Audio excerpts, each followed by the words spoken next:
তো আজ আবারও আপনাদের কাছে একটা রেসিপি নিয়ে চলে এসেছি। আজকে কাঁচা টমেটোর ঝাল রান্না হবে।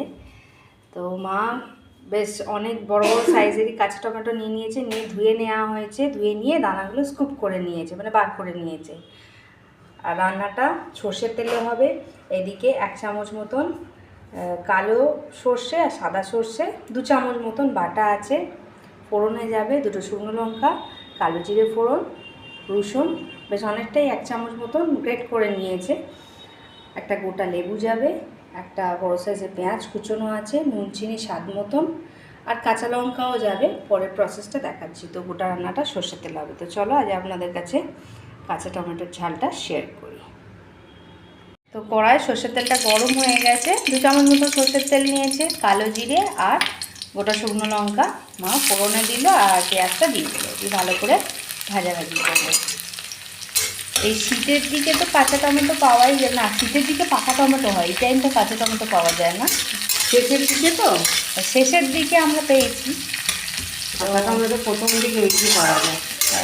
এই কাঁচা টমেটো ঝাল খেতে খুব ভালো লাগে। তো চলো ভালো করে এটা ভেজে নিই।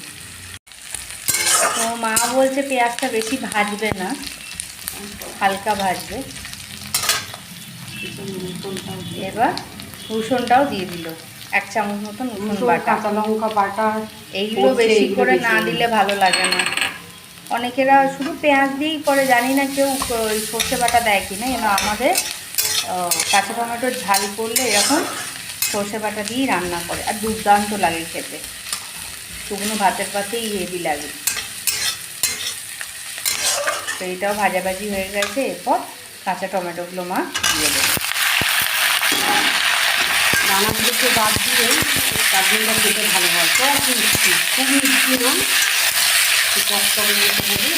টক ঝাল মিষ্টি সামান্য, আচারি টাইপের, শুকনো ভাতের সাথে খুব ভালো লাগে। তো চলো টমেটোগুলো একটু ভাজতে সময় লাগবে। নুন চিনিটা এর মধ্যে দিয়ে দিল পরিমাণ মতন করে। এবার হতে থাকবে 5-10 মিনিট। হ্যাঁ, তো এবার ভাজাভাজিটা। তো মা বেশ 5-6টার মতন কাঁচা লঙ্কা ভালো করে বেটে নিচ্ছে, সর্ষেটাও শিলে বেটেছে। তো লঙ্কাটা বেশ ভালোই ঝাঁঝ আছে। তো মা বেটে নিই, চলো তারপরে দেখাচ্ছি। তো টমেটোটা ভালো করে ভাজাভাজি হয়ে গেছে, একটু ভালো করে ভাজতে হবে। ঠিক এই টাইমে কাঁচা লঙ্কা বাটাটা দিতে হবে, 4-5টা কাঁচা লঙ্কা। হ্যাঁ, যে যতটা ঝাল পারো দিতে পারো। কাঁচা লঙ্কা দিলে যেহেতু কাঁচা টমেটোটা টক, এখানে ঝালটাও তো বোঝা যাবে না, ব্যালেন্স হয়ে যাবে।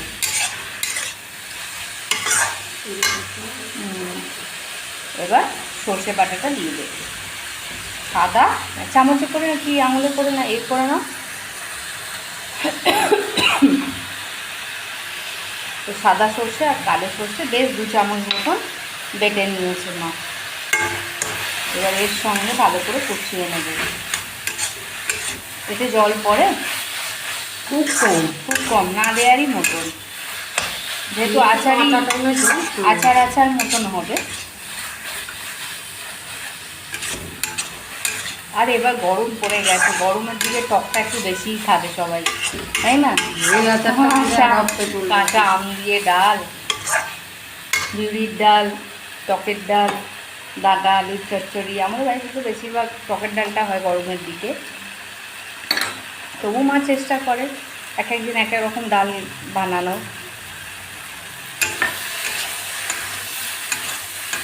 বিশেষ করে টকের ডালের ডিমান্ডটা বেশি বলে ওই জন্য ওটাই বানাতে হয় গরমের দিকে। এবার মা এখানে কী করছো?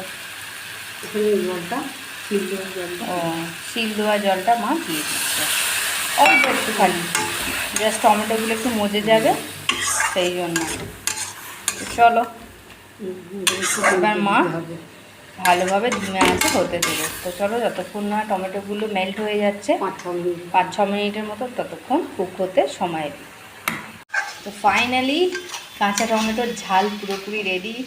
দারুণ টেস্টি হবে, ড্যাম শিওর। আমি বলতে পারি এটা গরম ভাতের সঙ্গে যা লাগবে না দুপুরবেলা। হ্যাঁ, আর লেবু স্কুইজ করে এর ওপর দিয়ে দিল। লেবুটা কেন দিল? আর একটু ভালোভাবে মজবে। তো এইভাবে আমার মা যেরকমভাবে বানালো এইভাবে বানিয়ে দেখবেন, আশা করি ভালো লাগবে। শুকনো ভাতে খুব ভালো লাগে। এই দিয়েই ভাত খাওয়া হয়ে যায় এক থালা। তো চলো প্লেটিং করে নিই। আশা করি আমার মা যেরকম রান্নাটা করলো আপনাদের ভালো লাগবে দেখলে। তো দেখবেন রেসিপিটা আর বাড়িতে বানাবেন। দারুণ হয়েছে, দারুণ। তো চলো, টিল দেন, বাই ফ্রেন্ডস।